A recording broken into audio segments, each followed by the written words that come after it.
نحمده ونستعينه ونستغفره ونعوذ بالله من شرور أنفسنا وسيئات أعمالنا من يهده الله فلا مضل له ومن يضلل فلا هادي له وأشهد أن لا إله إلا الله وحده لا شريك له وأشهد أن محمدا عبده ورسوله اللهم صل وسلم على نبينا محمد وعلى آله وصحبه وتابعين وتابعيهم بإحسان إلى يوم الدين وبعد.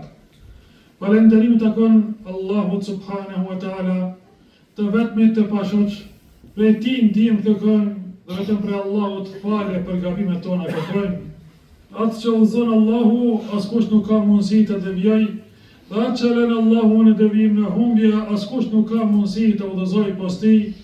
Salatat, selamet, përshëndetjet tona më të përzemërta qofshin mbi më të dashurin Allahut dhe pejgamberin tonë Muhammedin sallallahu alaihi wasallam, mbi familjen e tij të ndershme, mbi shokët e tij besnik dhe mbi mbar besimtarët të cilët e pasojnë rrugën e pejgamberit Muhammed deri në ditën e gjykimit. Lutim Allahun që të jemi edhe në tyre. Vëllezër të dashur besimtar, Kurani, libri i Allahut azza wa jall, është përplot i mbushur me mësime, dhe që shërbehemi vazhdimisht me fjalët e Allahut dhe me fjalët e pejgamberit sallallahu alaihi wasallam gjatë jetës tonë dhe gjatë rrugtimit tonë për tek Allahu subhanahu wa taala dhe gjatë ibadetit tonë, gjatë adhurimit tonë. Prej ibadeteve vëllezër të dashur, prej ibadeteve, prej adhurimeve të zemrës, është kënaqësia të kënaqurit me Allahun subhanahu wa taala. Pejgamberi sallallahu alaihi wasallam thot, e ka shijuar ëmbëlsinë e besimit, ëmbëlsinë e imanit, ai njeri që është i kënaqur me Allahun azza wa jall. Dhe për fe e ka zgjedhur fenë islame dhe pejgamber e ka Muhammedin sallallahu alaihi wasallam. Kushdo që është i kënaqur me Allahun dhe ka pejgamberin Muhammed sallallahu alaihi wasallam dhe është në fenë islame, ai i ka shiju ëmbëlsinë e besimit. Këtu edhe dietarët janë lidhur me këtë hadith kur e kanë komentuar që çdo njeri që nuk e ka shiju këtë ëmbëlsi të besimit, ai nuk do të hyjë në xhennet. Pra është kusht o vëllezër të dashur që ta ndijmë këtë kënaqësi të besimit, të jemi të kënaqur me Allahun subhanahu wa taala, të jemi të pajtuar me Allahun azza wa jall, që e kemi për Zot, elhamdulillah. Kjo na shërben o vëllezër kur kemi nevojë më së shumti për Allahun azza wa jall, që të jemi të pajtimit dhe të kënaqur me Allahun. Na shërben në momentet e vështira. Na shërben që mos të harrojmë Allahun azza wa jall. Na shërben që të i kalojmë brengat tona. Na shërben që të flladitim zemrat tona, që të flladitim zemrat tona kur kemi vështirësi dhe kur kemi fatkeqësi.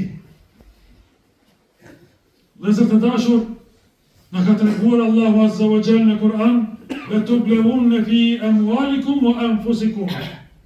Ju do të sprovoheni në pasurinë tuaj dhe në vetveten tuaj. E hasiba an-nasu an yutraku an yaqulu amanna wa hum la yuftanun, a menduan njerëzit vetëm që thonë na jemi besimtar, edhe nuk do të sprovohen? Jo, thot Allahu, patjetër do t'i sprovojnë. Për t'i parë se kush është besnik për tyre dhe kush është gënjeshtar, ai i cili pretendon se është veç musliman. E kënaqësia me Allahun azza wa jall, këtu o vëllezër të dashur, del në pah dhe del në shesh. Pas sabrit, pas durimit, vjen kënaqësia me Allahun subhanahu wa taala. Njëherë njeriu bën sabër, e më pas kënaqet me Allahun azza wa jall që e ka Zot, dhe se Allahu azza wa jall do ta shpërblej atë besimtar për shkak kënaqësisë që e ka. Na ka treguar pejgamberi sallallahu alaihi wasallam me një hadith ku Allahu Azza wa Jall pasi që ta sprovoi një njeri me vdekjen e birit tij,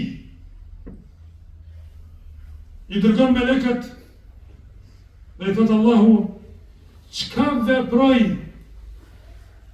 robi im pasi që ja murët bebzën e syrit, është fjala për djalin, thotë o Zot, thotë ky robi yt të ka falenderu ty, ka qenë i kënaqur me caktimin tënd, të ka falenderu. Allahu Azza wa Jalla thotë melekëve, ndërtojani një pallat në xhennet dhe quajini atë pallat, emërtojeni me pallatin e falenderimit. Se ky rob ka qenë falenderues ndaj Allahut subhanahu wa taala, ka qenë i kënaqur me caktimin e Allahut Azza wa Jalla. Me një hadith tjetër pejgamberi sallallahu alaihi wasallam thotë, kur të hyjnë banorët e xhennetit në xhennet, ata të cilët nuk kanë qenë të sprovuar në dynja, kur të shohin se çfarë grada të larta janë këta të sprovuarit, do të shpresonin dhe do të thonin, ti kishim qenë edhe ne në dynja të sprovuar, edhe që mishit të na këputet me dana e të fitojmë këtë shpërblim të madh këtu në dynja që kanë fitu këta të sprovuarit. Andaj vëllezër të dashur, njësia matëse e imanit e njeriut të mirë në dynja nuk është rahatia e tij këtu në dynja, që më thonë ky nëse është rahat, ky i ka punë të mirë edhe në ahiret, edhe është burr i mirë.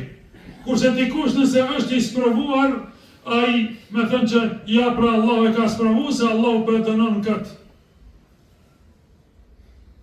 Jo vëllai i dashur, kur pejgamberi sallallahu alaihi wasallam e përzon dhe u përgjak pejgamberi sallallahu alaihi wasallam, pejgamberi alaihi salam tha, o Zot, nëse nuk është kjo dënim prej teje, nuk është ndëshkim se çka po bëjnë dhe çka po maltretojnë populli im, unë nuk e kam derë se çka po ndodh me mua, sepse i kënaqur ka qenë me Allahun subhanahu wa taala, por nga frika mos është ndonjë dënim veç për Allahut azza wa jalla, se për ndryshe jam i pajtuar se çka do që të ndodh me mua është i pajtuar me caktimin e Allahut subhanahu wa taala, sepse e ka pranuar Allahun azza wa jalla për Zot.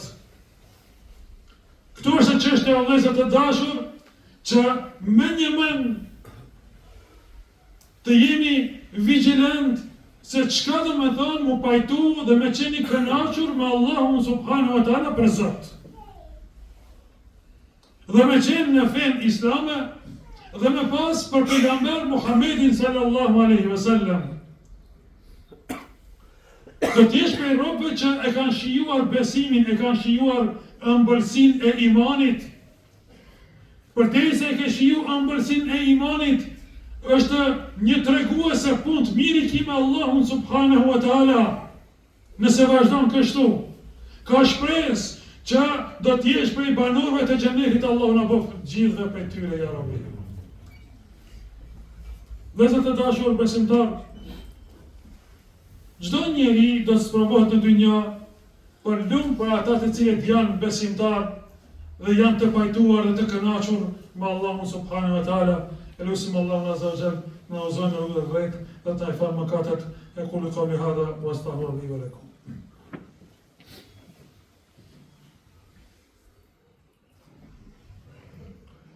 Alhamdulillahi rabbil alamin. وأفضل الصلاة وأتم التسليم على نبينا محمد صلى الله عليه وسلم. Falenderojmë Allahun azza wa jalla, salat e selamet ja dërgojmë pejgamberit ton Muhammedin sallallahu alaihi wasallam. Vëllezër të dashur besimtar, kënaqësia me Allahun azza wa jalla do të thotë të jesh i pajtimit me sprovat, me problemet, me brengat, me gajlet që të kanë ndodhur. Dhe asesi mos me kundërshtu këtë, apo me vepru ndonjë veprim që janë në kundërshtim me mësimet fetare, që janë në kundërshtim me ajetet e Allahut Azza wa Jall apo me sunetin e pejgamberit sallallahu alaihi wasallam. Një grua në kohën e pejgamberit sallallahu alaihi wasallam, ajo grua u sprovua me vdekjen e djalit saj. Dhe pranvarit kaloi pejgamberi sallallahu alaihi wasallam dhe ajo grua çante, i tha pejgamberi alayhi salam, duro dhe do shpërblesh tek Allahu Azza wa Jall. Ajo ja ktheu pejgamberi sallallahu alaihi wasallam, tha, hiç mund të tje, largohu se nuk je spravu me atë që jam spravuar unë. Ajo nuk e dinte se ishte pejgamberi sallallahu alaihi wasallam që këshilloi. Dhe pejgamberi sallallahu alaihi wasallam shumë para saj dhe disa herë u sprovua me sprova të ndryshme, i vdiqën fëmijët e vegjël, i vdiqën vajzat e mëdha, e kështu me radhë. Shkoi ajo grua te pejgamberi sallallahu alaihi wasallam dikur dhe i tha, o i dërguari i Allahut, jam duke bërë sabër, jam duke duru. Pejgamberi sallallahu alaihi wasallam i tha, sabri është në momentin e goditjes së parë. Atëherë, kur të godit sprova, aty duhesh me mu tregu durimtar dhe mu tregu se je i pajtimit me caktimin e Allahut subhanahu wa taala. E jo për ndryshe të jemi të pajtimit me caktimin e Allahut Azza wa Jalla të kënaqur, kur jemi në rahati dhe kur jemi në kënaqësi, e mos të jemi apo të veprojmë veprime në kundërshtim me kënaqësinë e Allahut Azza wa Jall kur jemi në vështirësi. Në çdo moment besimtari është i pajtimit me caktimin e Allahut subhanahu wa taala. Vëllezër të dashur, na mjafton neve sot që të marrim për shembull vëllezërit tanë besimtar në Gaza. Se çka po ndodh me ata, dhe çka po përjetojnë ata, dhe çka po shohin ata, dhe si janë të pajtimit me caktimin e Allahut subhanahu wa taala, gjë që nuk dëgjuan prej dikujt, prej atyre, ndonjë fjalë kundërthënëse me Kur'anin apo me sunetin e pejgamberit sallallahu alaihi wasallam. Po i coptohen antarët e familjes para syve të tyre. Po i gjymtohen trupat e fëmijëve të tyre dhe përsëri po dorojnë dhe të pajtimit me caktimin e Allahut subhanahu wa taala, sepse ai njeri që ka shiju ëmbëlsinë e besimit, ai njeri që ndron në këtë edhe nuk ndryshon edhe gjatë sprovave. Kurse ai njeri që nuk është i sinqert në fenë Allahut Azza wa Jall, në momentin që vinë sprova që shka thënë Allahu subhanahu wa taala, aty dështojnë Allah në ruajt. Aty është dallimi mes mu'minit, mes besimtarit dhe mes atij njeriu i cili ka pretendu se është besimtar, në fakt ka qenë munafik. Allah në ruajt, Allahu në përforcoft. Vëllezër të dashur, ajo çka reflekton për një besimtari, gjë që tregon se është i pajtimit dhe i kënaqur me Allahun subhanahu wa taala, dhe për rezultatet e kësaj, e këtij ibadeti madhështor, është që kënaqësia me Allahun azza wa jall sjell qetësi të shpirtit dhe kënaqësi të zemrës. E dyta, kënaqësia me Allahun azza wa jall të harron gjuhën dhe të harron trupin, sjelljet e këqija gjatë sprovave. E treta, njeriu arrin dashurinë e Allahut subhanahu wa taala dhe kënaqësinë e Allahut azza wa jall. Radiallahu anhum wa radu anhu. Allahu është i kënaqur me ata, sepse dhe ata janë të kënaqur me Allahun azza wa jall. Këtë epitet e kanë fituar shokët e pejgamberit sallallahu alaihi wasallam dhe e fiton çdo besimtar. i cili është i kënaqur me Allahun Azza wa Jall, edhe Allahu është i kënaqur me atë besimtar. E më kë kënaqet Allahu subhanahu wa taala, nuk hidhrohet me Allahu subhanahu wa taala me atë njeri. Edhe dihet se ku do të përfundojnë ai njeri përderisa Allahu është i kënaqur me atë. Edhe tjetra, ajo çka përfiton besimtari kur është i kënaqur me Allahun subhanahu wa taala, është që ky besimtar është vazhdimisht në fenë e Allahut Azza wa Jall dhe ka vullnet të madh që ta vazhdojë rrugtimin për tek Allahu subhanahu wa taala, sepse e ka kuptuar esencën e të qenurit besimtar i Allahut subhanahu wa taala dhe robi Allahut Azza wa Jall dhe i dashur i Allahut subhanahu wa taala. Elusim Allahun Azza wa Jall na bëj prej robëve të kënaqur me Allahun subhanahu wa taala dhe me pejgamberin ton Muhammedin sallallahu alaihi wasallam dhe me fenë islame. Elusim Allahun Azza wa Jall të na udhëzojë në rrugën e drejtë përmes neve të udhëzojë të tjerët. Elusim Allahun Azza wa Jall të na mëshiroj të vdekurit tan, të shiroj të sëmurit tan, të liroj të përgosurit e muslimanëve kudo që të jenë për botë. Elusim Allahun Azza wa Jall të ndihmoj muslimanëve në Gaza, në Palestinë, në tërësi. Elusim Allahun Azza wa Jall të largoj zullumin e zullumçarëve prej tyre. Elusim Allahun subhanahu wa taala që ai që është din të jep hakun atyre zullumçarëve. Dhe kush bashkëpunon me ta. Elusim Allahun subhanahu wa taala që ku të largohemi për kësaj dynja të largohemi me fjalën la ilaha illallah, duke qenë Allahu Azza wa Jall i kënaqur me neve. Amin, amin, amin. Walhamdulillahi rabbil alamin. Wa aqimus salah. Inna salata tanha anil fahsha'i wal munkar. Wa la dhikrullahi akbar. Wallahu ya'lamu ma tasna'un.